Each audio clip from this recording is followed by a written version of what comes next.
आज की कथा श्री राम सीता लक्ष्मण की अयोध्या में वापसी।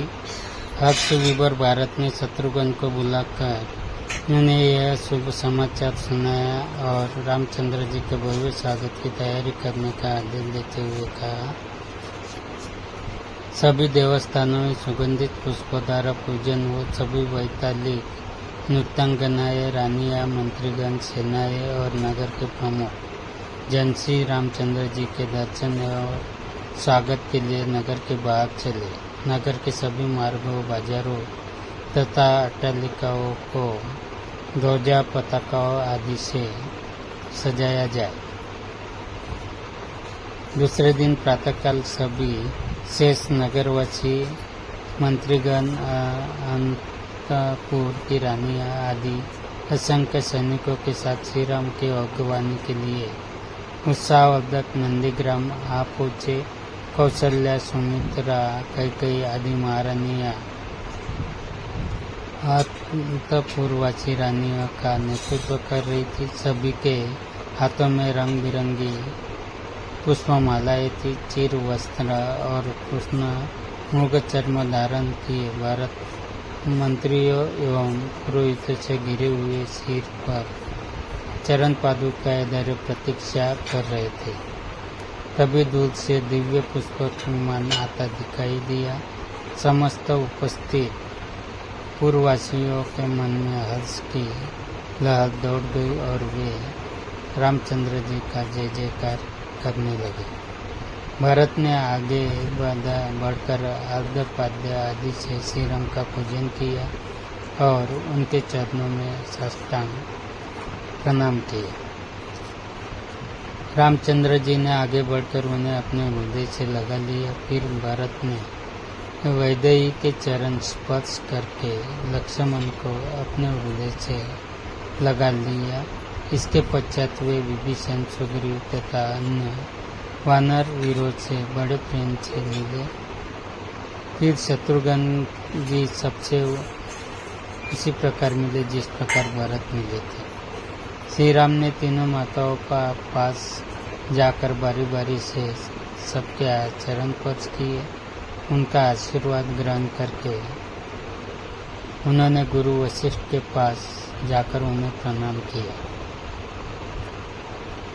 उधर सब नागरिक उच्च स्वर में उनका अभिनंदन, स्वागत और जय जयकार कर रहे थे। फिर भारत ने चरण पादुकाएं रामचंद्र जी को पहनाते हुए कहा, प्रभु मेरे पास धरोहर के रूप में रखा हुआ आपका यह सारा राज्य मैंने आज आपके चरणों में लौटा दिया है। आज मेरा जन्म सफल हो गया। आपके प्रताप से राज्य का कोष, सेना आदि सब पहले से 10 गुना हो गया है। भरत की बात सुनकर विभीषण तथा समस्त वानरों के नेतृत्व से अश्रुधारा बह चली। विमान को कुबेर के पास लौट जाने का आदेश देकर रामचंद्र जी गुरुवर वशिष्ठ जी के पास आकर बैठ गए।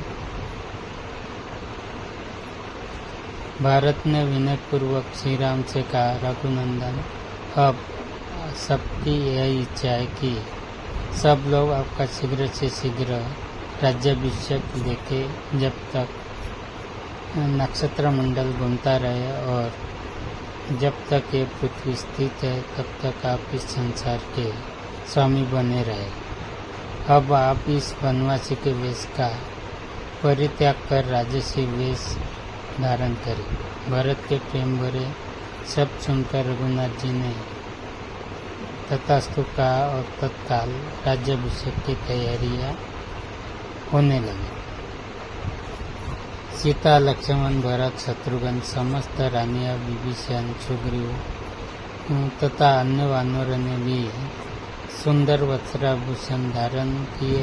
राजसी वेश धारण कर रामचंद्र जी नगर की ओर चले। भरत साथी बनकर उनका रथ चला रहे थे। शत्रुघ्न ने छत्र लगा रखा था। लक्ष्मण रामचंद्र जी के मस्तक पर चंवर झूला रहे थे। एक और लक्ष्मण, दूसरी ओर विभीषण खड़े थे।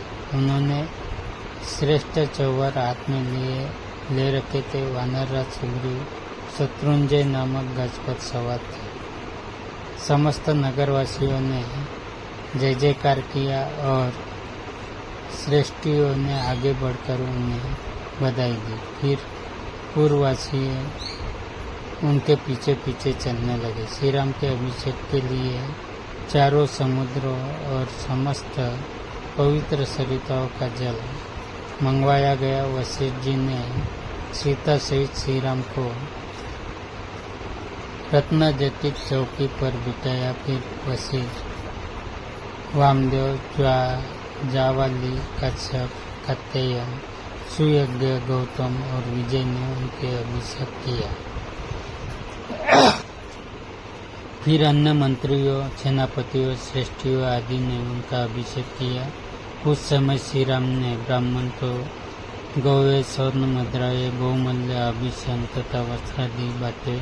फिर उन्होंने विभीषण, सुग्रीव, अंगद तथा अन्य वानरों को भी उपहार लिए। सीता जी ने अपने गले का हार उतारकर स्नेहपूर्वक पवन पुत्र को दिया। फिर सभी वानरादि विदा होकर अपने अपने स्थानों को चले गए। राज्य करते हुए राजा रामचंद्र ने 100 अश्वमेध यज्ञ तथा पांडोरी तथा वाजपेय यज्ञ किए। राम राज्य में चोरी, दुराचरण, वैधव्य, बाल मृत्यु आदि की घटनाएं कभी नहीं हुई। सारी प्रजा धर्म में रत रहती थी। इस प्रकार राम ने 11,000 वर्ष तक राज्य किया।